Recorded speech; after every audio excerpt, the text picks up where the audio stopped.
Hello everyone, मैं मोनिका सिंह आप सबका स्वागत करती हूँ आपके अपने यूट्यूब चैनल हिंदी ज्ञान सागर पर। तो मैं आज आप सबके लेकर आई हूँ हिंदी की ऐसी क्लास जो आपके आने वाले सभी पेपरों में बहुत ही ज़्यादा महत्वपूर्ण होगी। तो आज का जो हमारा पहला अध्याय होगा यानी कि अध्याय नंबर 1 होगा, जिसे हम पढ़ेंगे वर्णमाला।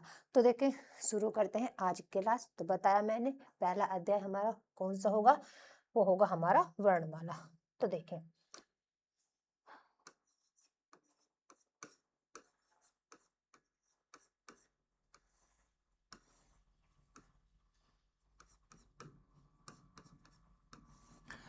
तो वर्णों क्या पढ़ेंगे, वर्णमाला।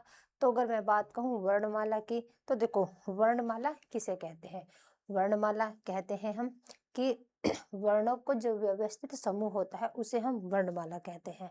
ठीक है। अच्छा देखो, इससे पहले मैं बता दूं आपको, हम पढ़ रहेंगे क्या, मतलब हिंदी। तो जैसे कि मैं कहूँ कि हिंदी किस भाषा का शब्द है, इससे थोड़ा पहले बता देती हूँ। इसे भी पढ़ेंगे हम वर्णमाला को, कि मैं कहूँ कि हिंदी हिंदी किस भाषा का शब्द है, हिंदी शब्द कहाँ से लिया गया है। तो देखो, हिंदी जो हमारा है ये हमारा एक फारसी भाषा का शब्द है, और ये किसके द्वारा, ये ईरानियों के द्वारा लिया गया है। जैसे कि मैं कहूँ कि हिंदी दिवस कब बनाया जाता है, तो देखो हिंदी दिवस जो बनाया जाता है वो बनाया जाता है हमारा कब, 14 सितंबर को बनाया जाता है। और मैं कहूँ कि हिंदी विश्व हिंदी दिवस कब बनाया जाता है, तो देखो वो बनाया जाता है हमारा 10 जनवरी को। ठीक है। तो इसी में जो आज हमारा हिंदी का जो हमारा मतलब पहला अध्याय है वो है कौन सा, हमारा वर्णमाला। तो वर्णमाला किसे कहते हैं, यानी कि वर्णों की माला। क्या होगा, वर्णों की माला। तो देखें, अगर मैं बात करती इसमें पहले वर्ण की, किसकी, वर्ण। तो देखो वर्ण क्या है, देखो बात करते हैं वर्ण की। तो वर्ण का मतलब क्या होता है, यानी कि वर्ण विच्छेद, या मैं कह दूं वर्ण विन्यास। तो मैं बात करती हूँ पहले वर्ण की। तो देखेंगे वर्ण, वर्ण का अगर मैं वर्ण विच्छेद करूं तो देखो कैसे करेंगे हम इसका।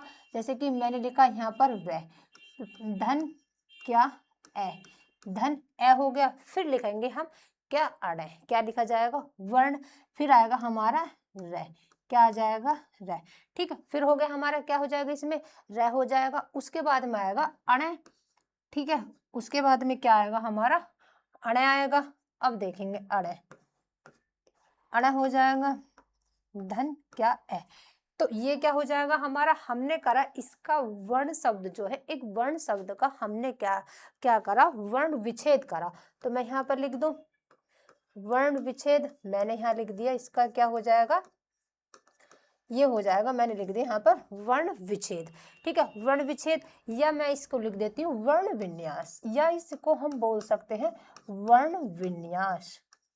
ठीक है। तो यहाँ तक बात आई समझ में। इसको हम लिख सकते हैं क्या, वर्ण विन्यास। अब देखो, इसको और इसको मिलाकर क्या बन जाएगा, वह बन जाएगा। इसको और इसको मिलाकर क्या बनेगा, वह बन जाएगा। और इसको और इनको मिलाकर क्या बन जाएगा, ये बन जाएगा। तो ये क्या होगा, पूरा शब्द क्या लिख चुका है, ये पूरा शब्द लिख गया हमारा कौन सा, वर्ण। अब देखो, ये तो हो गया हमारा क्या, वर्ण विच्छेद, वर्ण विन्यास। अब यहाँ पर जो हमने ये जो लिख के बताया मैंने वर्ण, इसको हम क्या कहेंगे, इसको हम कह सकते हैं क्या, वर्ण संयोग, इसको बोलेंगे हम वर्ण संयोग। तो देखें, इसको लिख सकते हैं हम वर्ण संयोग बोल सकते हैं इसको, वर्ण संयोग। ठीक है, क्या लिखेंगे इसको हम, वर्ण संयोग बोल सकते हैं। ठीक है, या फिर वर्ण संयोग बोल सकते हैं, या फिर हम इसको कहते हैं क्या, कि वर्ण संयोजन, इसको हम वर्ण संयोजन भी कह सकते हैं। लिखेंगे क्या, वर्ण संयोजन। ठीक है, तो इसको हम बोल सकते हैं क्या, वर्ण संयोजन। तो यहां तक हो गया। अब देखते हैं आगे, क्या, आगे। अच्छा देखो, अगर मैं कहूं वर्ण की बात करती हूँ, किसकी, वर्ण की। वर्ण किसे कहते हैं, जिसके खंड न किए जा सके। वर्ण किसे बोलते हैं, जिसके खंड न किए जा सके उसे हम वर्ण कहते हैं, या मैं कह दूं कि जिसके टुकड़े ना किए जाए उसे हम वर्ण कहते हैं। लिखेंगे वर्ण की परिभाषा। देखो, मैं लिख दूं यहाँ पर यानी कि वर्ण की परिभाषा। मैं इसकी परिभाषा कैसे लिखूंगी, कि जिसके खंड, जिसके खंड, या मैं लिख दूं टुकड़े, मैंने लिखा जिसके खंड, या मैं कह दूं अर्थात करके लिखते हैं, क्या लिखेंगे, अर्थात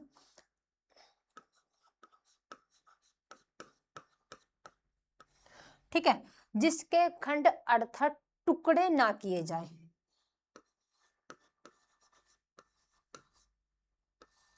टुकड़े ना किए जाए, ना किए जाए, उसे वर्ण कहते हैं। ठीक है, उसे हम क्या कहते हैं, उसे हम वर्ण कहते हैं। ठीक है, तो ये क्या होगा हमारा, ये मैंने लिखा है किसकी, वर्ण की परिभाषा, ये होगी हमारी किसकी, वर्ण की परिभाषा। अब देखें यहां तक, आगे देखते हैं अब।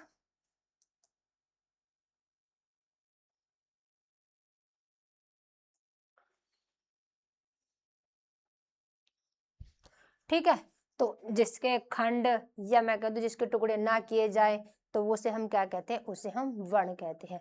अच्छा, मैं कहूं कि बताओ कि वर्ण के अन्य नाम क्या क्या है, वर्ण के अन्य क्या क्या नाम होंगे, तो देखो वर्ण के लिखने हमें अन्य नाम, लिखेंगे वर्ण के अन्य नाम, वर्ण के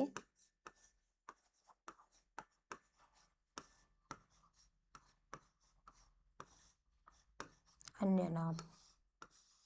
तो देखो वर्ण के कौन कौन से अन्य नाम हो सके, तो देखो वर्ण को हम क्या क्या कहते हैं, वर्ण को हम ध्वनि भी कह सकते हैं, इसको हम एक क्या अक्षर भी कह सकते हैं, वर्ण को अक्षर भी कह सकते हैं, इसको क्या लिपि चिन्ह भी कह सकते हैं। वर्ण, वर्ण देखो वर्ण जो है ये हमारी एक क्या है, ये हमारी एक लिखित क्या है, लिखित रूप है। वर्ण क्या होता है हमारा एक, ये एक हमारा लिखित रूप होता है। वर्ण की बात करूं, वर्ण क्या है, एक हमारा लिखित रूप है। तो वर्ण के अन्य नाम क्या बताया मैंने, इसको हम ध्वनि भी कह सकते हैं, वर्ण को क्या कह सकते हैं, ध्वनि। ध्वनि का मतलब क्या होता है, आवाज। ध्वनि का मतलब क्या होता है, आवाज। ठीक, क्या होगा इसका मतलब, आवाज होगा। तो हम ध्वनि को क्या, वो उसको सॉरी, वर्ण को हम ध्वनि भी कह सकते हैं, इसको हम क्या कह सकते हैं, इसको हम अक्षर भी कह सकते हैं। ध्वनि, वर्ण को हम क्या कहते हैं, अक्षर।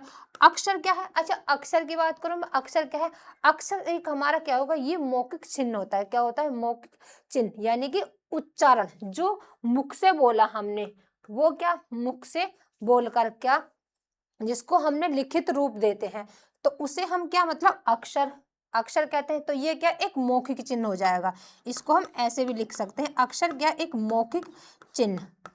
ठीक है, मौखिक चिन्ह हो सकता है।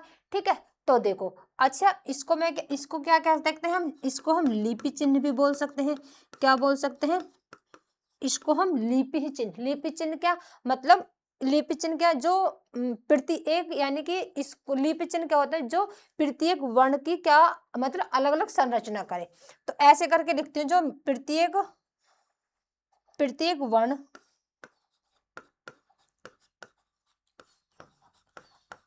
प्रत्येक वर्ण अलग संरचना करे, ऐसे लिख देती हूँ, संरचना करे। तो ये क्या है हमारी लिपि, इसको क्या कहेंगे हम, लिपि कहेंगे। ठीक है, अब देखो यहाँ जैसे मैंने ये लिखा है मौखिक, मौखिक चिन्ह लिखा है यहाँ पर मैंने, मौखिक चिन्ह, तो ये इसका कैसे उच्चारण होगा, देखो उच्चारण, जैसे कि मैंने उच्चारण कैसे होगा इसका, मैंने लिख दिया यहाँ पर कै, जैसे कि कै लिख दिया मैंने, ख लिख दिया, और गै लिख दिया, क्या लिख दिया, गै लिख दिया, घै लिख दिया, अण लिख दिया। ये क्या है, इसका अक्षर एक मौखिक चिन्ह, यानी कि इसका उच्चारण कैसे करेंगे, जैसे कै ख ख गै, ऐसे इसका क्या होता है, उच्चारण होता है। अब देखें आगे, यहाँ तक हो गया। अब बात करते हैं किसकी, आगे। अब आगे देखते हैं इसको, आगे क्या कहा जाता है, देखें।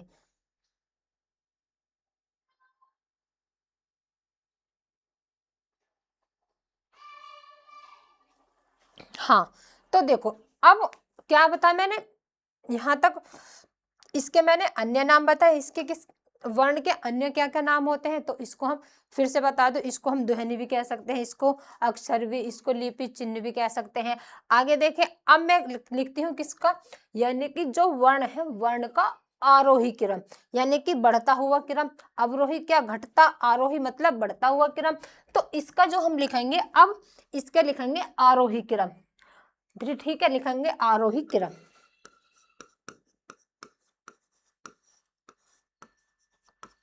आरोही क्रम में कैसे कैसे आते हैं ये दो, देखो जो इसमें आरोही क्रम होगा, इसमें जो सबसे पहले आता है आरोही क्रम में, सबसे पहले होगा इसमें ध्वनि।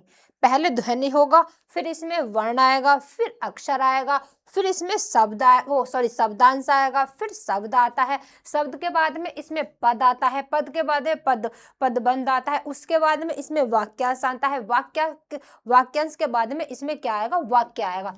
तो इसमें जो पहला आएगा तो इसमें पहले लिखेंगे हम, पहले क्या आएगा हमारे इसमें ध्वनि, पहले लिखेंगे हम इसकी ध्वनि, ध्वनि का मतलब आवाज, फिर लिखेंगे हम अक्षर, फिर क्या होगा अक्षर, फिर लिखेंगे हम वर्ण। ठीक है, पहले ध्वनि अक्षर ध्वनि अक्षर वर्ण हो गया, वर्ण के बाद में क्या, वो सॉरी अच्छा इसके पहले आएगा ये आएगा पहले, पहले आएगा वर्ण, सॉरी पहले आएगा वर्ण, फिर आएगा अक्षर, फिर आता है हमारा क्या, अक्षर आता है, फिर आएगा हमारा क्या अक्षर, उसके बाद में क्या आएगा,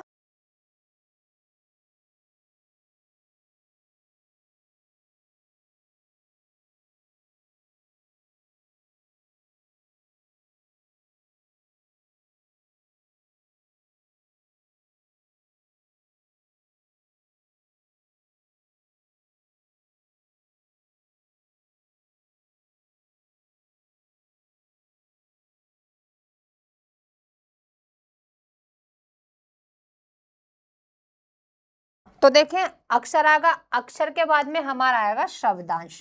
ठीक है, अक्षर के बाद में क्या आ जाएगा हमारा शब्दांश आ जाएगा, शब्दांश के बाद में हमारा क्या आता है, शब्द आता है।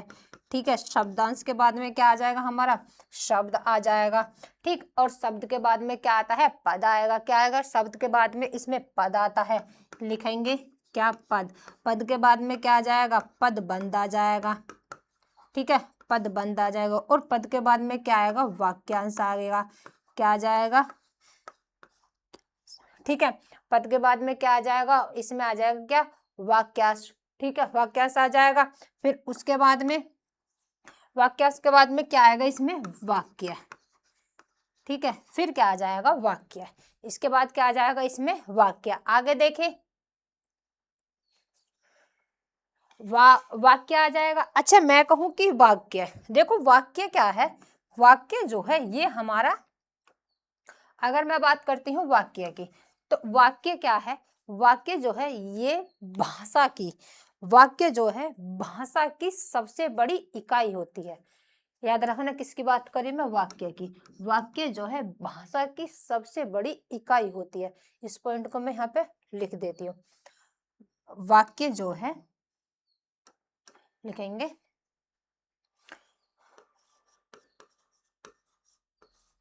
वाक्य भाषा की सबसे बड़ी, भाषा की सबसे बड़ी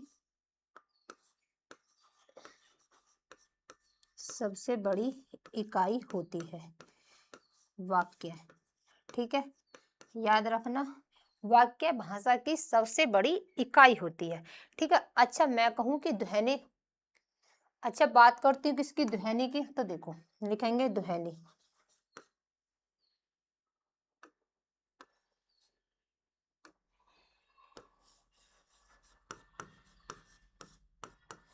भाषा की, ध्वनि जो होती है भाषा की सबसे छोटी,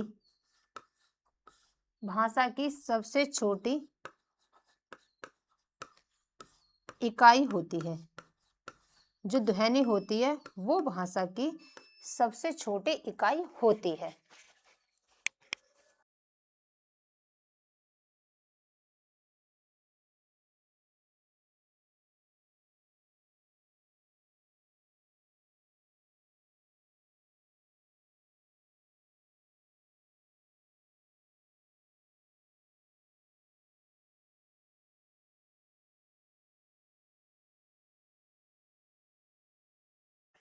ठीक है, तो ये क्या, ध्वनि जो है भाषा की सबसे छोटी इकाई होती है, वो क्या होती है, हमारी ध्वनि होती है। ठीक है, अब देखो आगे, अगर मैं कहूं कि भाषा या वाक्य की, लिखेंगे भाषा या वाक्य की, भाषा, तो देखो यहाँ पर मैं एक अगला पॉइंट और लिखती हूँ कि भाषा या वाक्य की सबसे, भाषा या वाक्य, भाषा या वाक्य की सबसे छोटी, सबसे छोटी है, हाँ, वाक्य या भाषा की सबसे छोटी, या मैं कह दूं लघुत्तम, मैं क्या कह दूं, इसको मैं लघुत्तम भी बोल सकती हूँ, लघुत्तम भी लिख सकते हैं इसको हम, और इसको हम और क्या लिख सकते हैं, इसको हम सूक्ष्मतम भी लिख सकते हैं, लिखेंगे सूक्ष्मतम। ठीक है, और लघुत्तम भी, सूक्ष्मतम भी, और इसको हम निम्नतम भी लिख सकते हैं, निम्नतम। ठीक है, निम्नतम क्या, इकाई क्या होती है, इकाई, निम्न इकाई, निम्नतम इकाई क्या है, तो देखो कौन सी होती है, मैंने कहा है कि भाषा या वाक्य, भाषा या वाक्य की सबसे छोटी, इसको हम लघुत्तम भी बोलते हैं, सूक्ष्मतम भी बोल सकते हैं, या निम्नतम इकाई क्या होती है, तो देखो वो होती है वर्ण, ध्वनि, वर्ण और अक्षर, लिखेंगे ध्वनि, वर्ण और क्या, अक्षर, अक्षर, तो ये दोनों होती है, तीनों होती है हमारी किसकी, भाषा या वाक्य की सबसे छोटी इकाई, अक्षर, ध्वनि और क्या, वर्ण होते हैं। आगे देखते हैं, आगे बात करते हैं, तो देखो यहां तक हो गया। आगे देखें, आगे बात करते हैं। अच्छा, अगर मैं कहूं कि भाषा की सबसे बड़ी इकाई, भाषा की सबसे बड़ी, या मैं कह दूं विशालतम या बृहत्तम इकाई क्या होती है, तो वो कौन सी होगी, पहले लिखेंगे किसके आधार पर, भाषा के आधार पर, तो देखो भाषा के आधार पर कौन सी होती है हमारी इसमें, तो भाषा के आधार पर, या मैं लिखूं कि भाषा की सबसे बड़ी, ऐसे लिखेंगे भाषा की,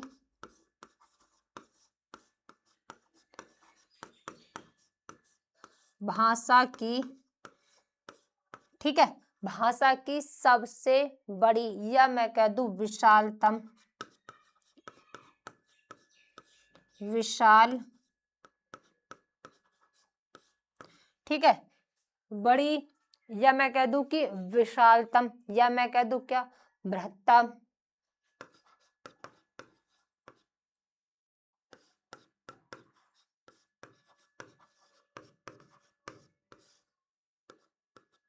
बृहत्तम इकाई क्या है, बृहत्तम इकाई क्या होती है, अच्छा क्या होगी, तो देखो ये होगी हमारी कौन सी, वाक्य, कौन सी होगी, ये होगी हमारी वाक्य। ठीक है, यहाँ तक हो गया, यहाँ तक याद रखे, क्या होगी, ये होगी हमारी वाक्य। आगे आगे देखते हैं, आगे बात करते हैं, तो देखो वाक्य होगी भाषा की सबसे बड़ी इकाई, विशालतम, या मैं कह दूं कौन सी, बृहत्तम इकाई क्या होती है, वो होती है वाक्य। अच्छा, मैं कहूं कि भाषा की सार्थक इकाई क्या होती है, भाषा की सार्थक इकाई क्या होती है, तो देखो लिखेंगे आगे, भाषा की सार्थक इकाई क्या होगी, देखो लिखेंगे भाषा की सार्थक इकाई, भाषा की सार्थक इकाई, तो देखो भाषा की जो सार्थक इकाई होती है वो होती है शब्द, क्या होती है, वो होगी हमारी शब्द, जो भाषा की सार्थक इकाई होती है वो होती है शब्द। अच्छा, मैं कहूँ कि सार्थक का अर्थ मतलब क्या होता है? सार्थक का अर्थ, सार्थक का जो अर्थ होता है वो होता है मतलब जो अर्थ के साथ हो, जो अर्थ के साथ होता है उसको हम क्या कहते हैं? उसको बोलते हैं हम सार्थक। अर्थ के साथ हो, जो मतलब अर्थ के साथ हो, तो उसे हम क्या बोलते हैं? उसे हम कहते हैं क्या? सार्थक। जैसे देखो, मैंने एक शब्द लिखा, मैंने यहाँ पर क्या लिखा? मैंने यहाँ एक शब्द लिखा, जैसे कि मैंने लिखा कै, फिर लिख दिया मैंने मैं, फिर लिख दिया मैंने ले। तो ये कै लिखा मैंने, मैं लिखा, फिर मैंने ले लिखा। ये क्या है? ये तो हमारा एक वर्ण है। ये क्या है? एक हमारा वर्ण है। अब मैं इनको सार्थक लिख दूं, यानी कि इनको साथ लिख दूं, जैसे कि मैंने लिख दिया कै मैं ले कमल। तो ये क्या होगा? ये बन गया एक हमारा क्या, यानी कि कमल क्या होगा? ये एक साथ होगा, तो ये क्या होगा? इसका एक सार्थक रूप। ये बन गया हमारा क्या? इसको हम कहेंगे सार्थक। ठीक है, जो साथ हो, एक साथ हो, तो उसको हम क्या कहते हैं? सार्थक। यहां तक हो गया। अब बात करते हैं आगे, आगे देखते हैं। अब देखो,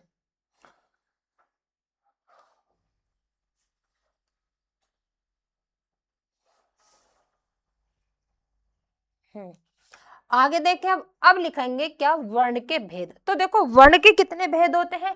अगर मैं बात करती हूं वर्ण के भेदों की, ठीक है, लिखेंगे वर्ण के भेद। अगर मैं कहूं कि वर्ण के कुल कितने भेद होते हैं, तो देखो वर्ण के कुल भेद होते हैं 3। अगर मैं कहूं कि मूल भेद कितने होते हैं, तो वर्ण के मूल भेद होते हैं 2। वर्ण के जो कुल भेद होते हैं 3 हमारे होते हैं। कौन कौन से होते हैं? एक तो हमारा स्वर होता है, एक व्यंजन होगा, और एक होगा हमारा अयोगवाह। कुल भेद होते हैं 3। अगर मैं कहूं कि मूल भेद होते हैं 2। मूल कौन कौन से होते हैं? वो होते हैं स्वर और होता है व्यंजन। अगर कुल की बात करें तो 3 होते हैं। तो लिखेंगे वर्ण के भेद। देखो, यहां लिख रही हूं मैं, वर्ण के कुल भेद। अगर पूछा जाए वर्ण के कुल भेद तो 3। अगर मैं कहूं कि मूल भेद कितने होते हैं? वर्ण के मूल भेद, वर्ण के मूल भेद वो होते हैं कौन से? 2। वर्ण के कुल भेद कितने होते हैं? वर्ण के कुल भेद, वर्ण के कुल भेद वो होते हैं 3। मूल भेद होते हैं 2। अब देखो आगे, वर्ण के कुल भेद बता दिए मैंने 3। कितने बता दिए? 3 बता दिए। कौन कौन से? देखो, पहला होगा इसमें हमारा कौन सा? लिखेंगे पहला,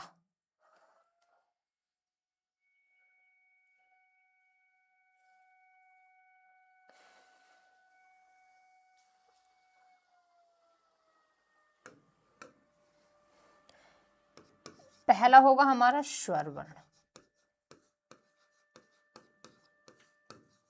दूसरा होगा हमारा कौन सा? व्यंजन। तीसरा होगा हमारा अयोगवाह। ठीक, तीसरा होगा हमारा अयोगवाह। 2 की बात करूं तो मूल भेदों की बात करूं, पहला होगा हमारा स्वर, स्वर वर्ण। दूसरा होगा हमारा व्यंजन। तो ये कितने होंगे? मूल वर्ण के जो मूल भेद होते हैं वो होते हैं कितने? 2, स्वर और व्यंजन। अगर कुल भेद पूछे तो कुल भेद 3 होते हैं, स्वर, व्यंजन और अयोगवाह। अब पढ़ेंगे हम किसके बारे में? स्वर के बारे में। अब देखें आगे, स्वर के बारे में पढ़ेंगे अब। स्वर किसे कहते हैं? जो मतलब क्या हो? जो स्वतंत्र हो, जो किसी की सहायता नहीं लेते, तो वो क्या होते हैं? हमारे स्वर होते हैं। वो क्या होंगे? हमारे स्वर। जो किसी की सहायता न लेते हो तो उनको हम बोलते हैं स्वर। पढ़ेंगे किसके बारे में? स्वर के बारे में। लिखेंगे स्वर।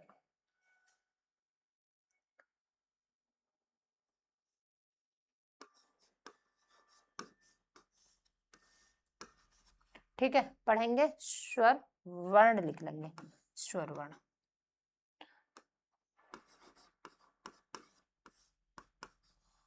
स्वर वर्ण।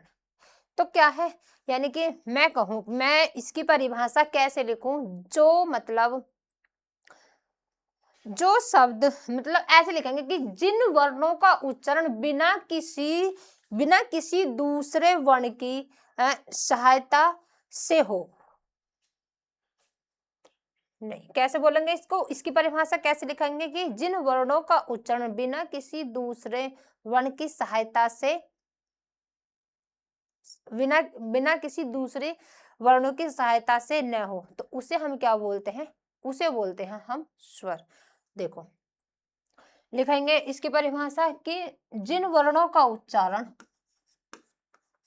जिन वर्णों का उच्चारण, जिन वर्णों का उच्चारण बिना किसी दूसरे बिना किसी दूसरे वर्णों की बिना किसी दूसरे वर्णों की सहायता किसी दूसरे बिना किसी दूसरे वर्णों की सहायता से न हो, सहायता से ना हो, तो वो क्या होते हैं हमारे, वे होता है हमारा कौन सा स्वर, वो क्या होगा, स्वर होते हैं वे।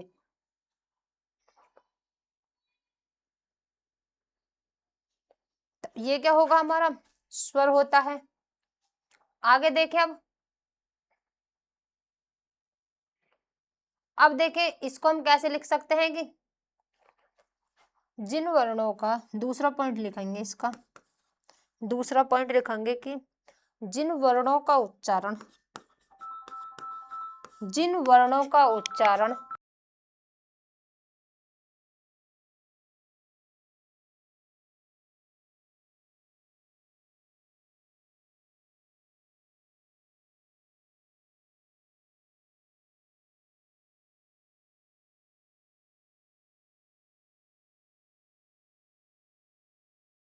तो देखो दूसरा पॉइंट लिखेंगे कि जिन वर्णों का उच्चारण, जिन वर्णों का उच्चारण, जिन वर्णों का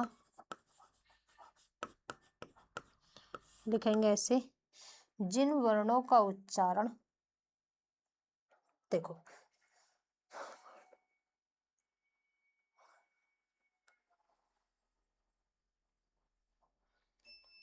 जिन वर्णों का उच्चारण स्वतंत्र,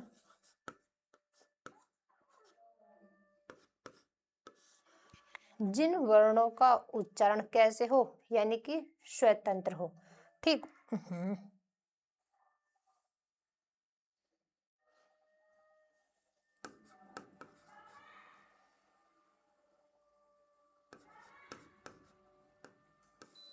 लिखेंगे जिन वर्णों का उच्चारण कैसे हो, यानी कि है स्वतंत्र पूर्वक हो, स्वतंत्र पूर्वक हो, ठीक है, स्वतंत्र स्वतंत्र पूर्वक हो, पूर्वक हो, तो वो कौन से होते हैं हमारे, ऐसे भी लिख सकते हैं इसकी परिभाषा, जिन वर्णों का उच्चारण क्या स्वतंत्र पूर्वक हो, तो उसको हम क्या कहते हैं, उसको हम स्वर बोलते हैं, क्या बोलते हैं, स्वर वर्ण बोलते हैं, ठीक है। अच्छा मैं कहूं कि स्वर के भेद कितने होते हैं, तो लिखेंगे स्वर के भेद,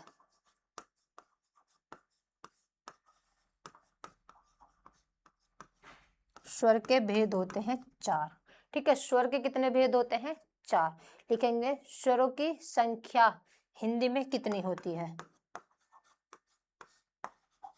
स्वरों की संख्या, स्वर की संख्या हिंदी में कितनी होती है, अगर मैं बात करूं किसमें, हिंदी में, तो हिंदी में होती है इनकी 11, ठीक है, कितनी होगी 11।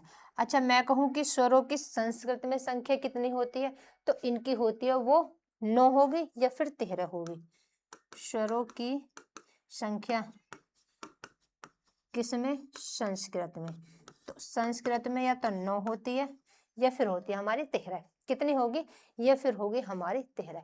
अब कौन कौन से स्वर है, देखो स्वर हमारे कौन कौन से होंगे, लिखती हूँ मैं यहाँ पर एक एक स्वर कौन कौन से होते हैं स्वर लिखेंगे। देखो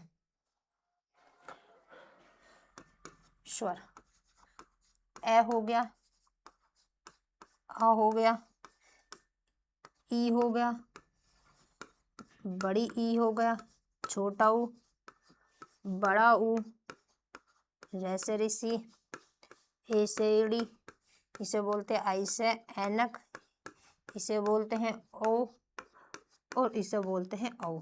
तो ये हो गए हमारे कितने, 11। कितने हो गए ये हमारे 11, ठीक है। ये हो गए हमारे स्वर कितने, 11 स्वर।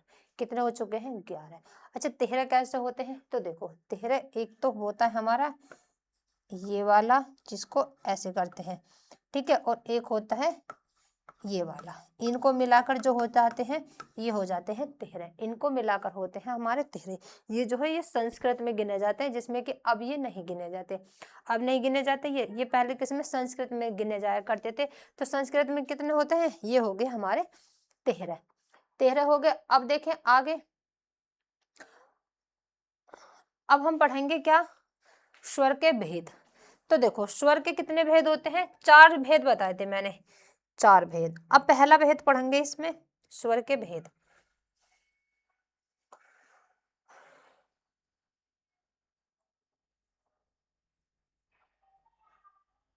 ठीक है, तो यहां तक हो गया स्वर के भेद। स्वर के भेद मैंने 4 बताए थे।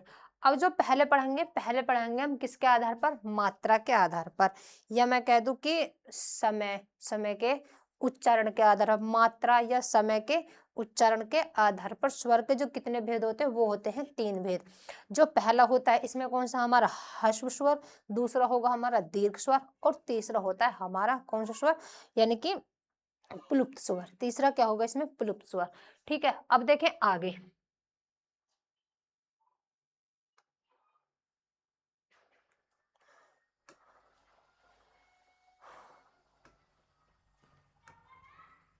लिखेंगे किसके, स्वर के भेद। पहला भेद तो मात्रा, मैं कह दूं मात्रा या समय के उच्चारण के आधार पर, यहां पे लिखेंगे पहला, मात्रा या मैं कह दूं समय के उच्चारण, समय के उच्चारण के आधार पर, उच्चारण के आधार पर किसके, स्वर के भेद।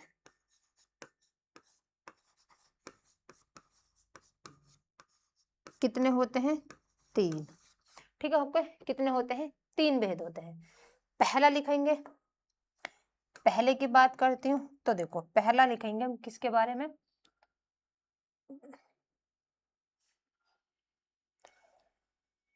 जो पहला होगा वो कौन सा होगा हमारा, पहला लिखेंगे इसमें ह्रस्व स्वर। ह्रस्व स्वर देखेंगे, ह्रस्व स्वर क्या है हमारा, ह्रस्व स्वर,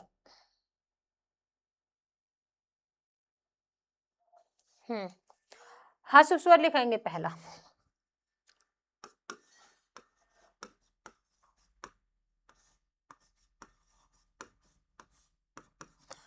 ह्रस्व स्वर हमारे कौन कौन से होते हैं ह्रस्व स्वर,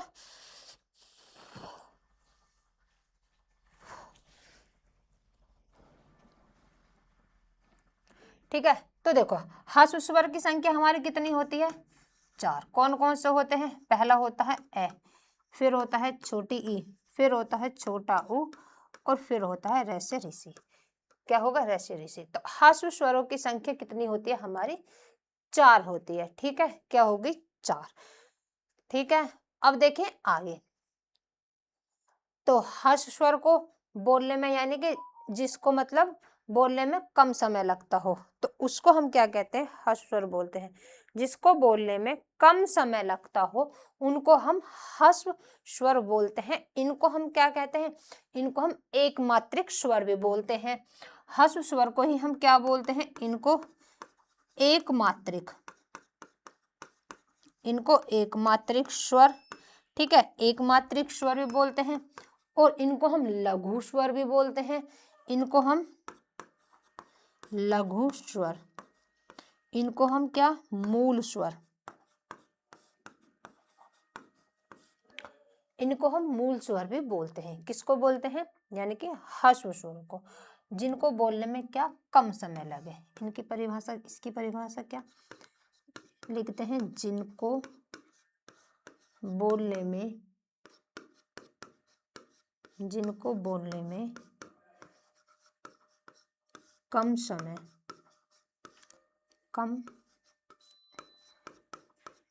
लगे, तो वो कौन से होते हैं हमारे, वे होते हैं हमारे ह्रस्व स्वर। अब देखिए आगे दूसरा क्या है हमारा, दूसरा पढ़ेंगे हम दीर्घ स्वर। दीर्घ मतलब बड़ा, दीर्घ मतलब क्या होता है, बड़ा। तो देखो दीर्घ स्वर लिखेंगे कौन सा, दीर्घ स्वर। दूसरा क्या होगा हमारा, दीर्घ स्वर। दीर्घ स्वर क्या होते हैं, जिनको ह्रस्व स्वर से, मतलब दीर्घ स्वर वो है जिनको ह्रस्व स्वर में बोलने में यानी कि 2 गुना समय लगे, उसको हम क्या कहते हैं, दीर्घ स्वर बोलते हैं। ह्रस्व स्वर से 2 गुना समय लगता हो बोलने में, तो उसे हम क्या कहते हैं, दीर्घ स्वर। तो दीर्घ स्वर की संख्या कितनी होती है, दीर्घ स्वरों की संख्या होती है हमारी 7। इनकी जो संख्या होती है वो होती है 7। कौन कौन सी होती है, देखो एक तो होगा आ, एक होगा इसमें बड़ी ई, ठीक है, एक क्या होगा इसमें, बड़ी ई, एक होता है इसमें बड़ा ऊ, एक होता है ए, एक होता है आई, और एक होता है ओ, ठीक, और एक होता है औ। कितने हो गए, 7 हो गए। तो इनकी संख्या क्या होगी, 7, ठीक है, इनकी संख्या कितनी होगी, 7। अब देखो ये कैसे मिलकर बनते हैं।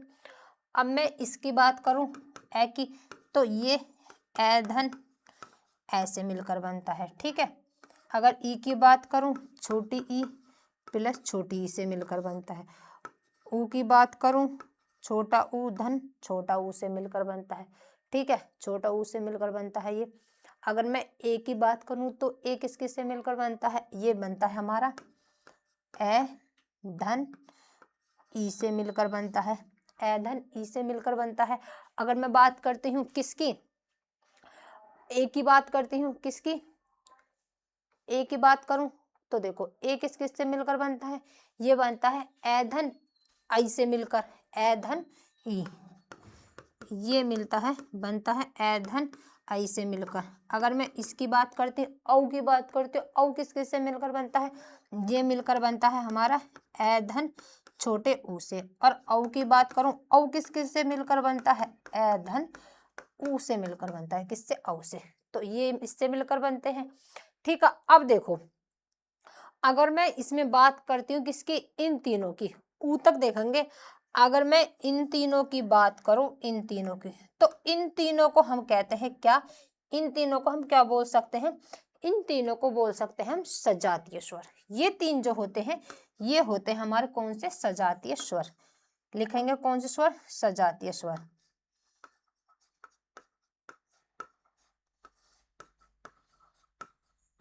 ये होते हमारे सजातीय स्वर, ठीक है। अच्छा इनकी बात करूं मैं, अब इन चारों की, ये होते हमारे विजातीय स्वर, ये होते हमारे विजातीय स्वर, ठीक है, विजातीय स्वर। या फिर हम इनको बोल सकते हैं क्या, संयुक्त स्वर। इनको या बोल सकते हैं, इनको हम संयुक्त स्वर भी इनको हम बोल सकते हैं। क्या बोल सकते हैं, संयुक्त स्वर भी बोल सकते हैं इनको, ठीक है। इनको हम क्या बोल सकते हैं, संयुक्त स्वर।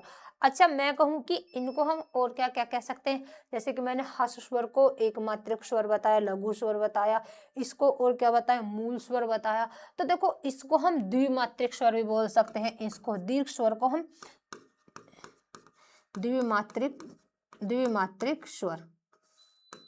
द्विमात्रिक स्वर भी कह सकते हैं, ठीक है। क्या, द्विमात्रिक स्वर भी कह सकते हैं।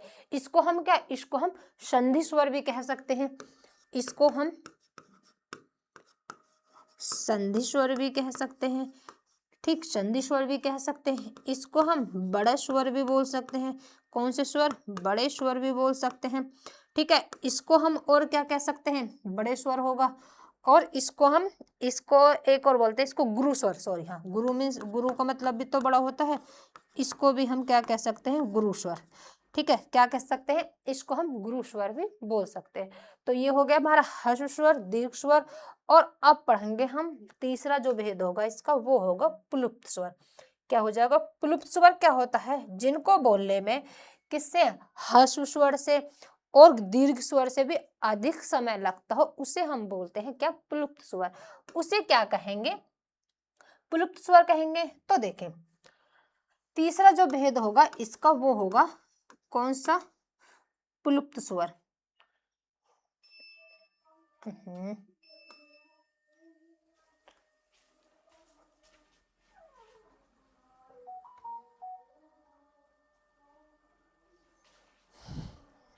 तो देखो, हाँ, इसको बोलने में क्या, ये होगा हमारा प्लुप्त स्वर।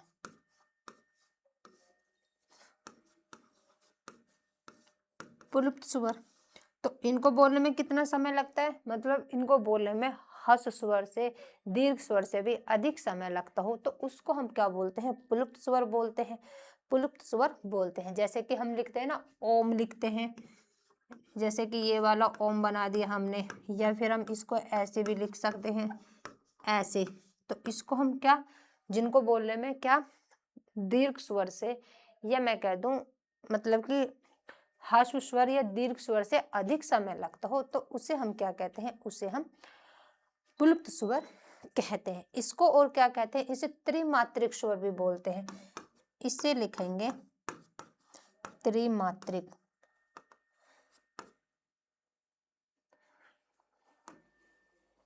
इसे हम क्या क्या बोल सकते हैं, इसको हम प्लुप्त स्वर यानी कि तीसरा स्वर, इसको हम त्रिमात्रिक भी बोल सकते हैं। लिखेंगे त्रिमात्रिक, त्रिमात्रिक स्वर। और क्या बोल सकते हैं, इसको त्रिमात्रिक भी बोल सकते हैं। और इसको हम एक विशाल स्वर भी बोल सकते हैं। इसको हम क्या बोल सकते हैं, विशाल। इसको हम विशाल स्वर भी बोल सकते हैं। ठीक है, विशाल स्वर भी इसको हम बोल सकते हैं। ठीक है, तो देखें, तो ये होगा हमारा पहला भेद। पहला भेद पढ़ा ना स्वर का, जिसमें हमने क्या क्या पढ़ा था, 3 स्वर पढ़े थे। पहला बताया था मैंने कौन सा, पहला कौन सा बताया था, यानी कि ह्रस्व स्वर, दूसरा दीर्घ स्वर, तीसरा प्लुप्त स्वर। ठीक है, तो आज के लिए इतना ही, मिलते हैं अब अगली क्लास में। शायद अगली जो क्लास वो भी हो कल, लाइव भी क्लास हो सकती है। ठीक है, तो आज के लिए इतना ही।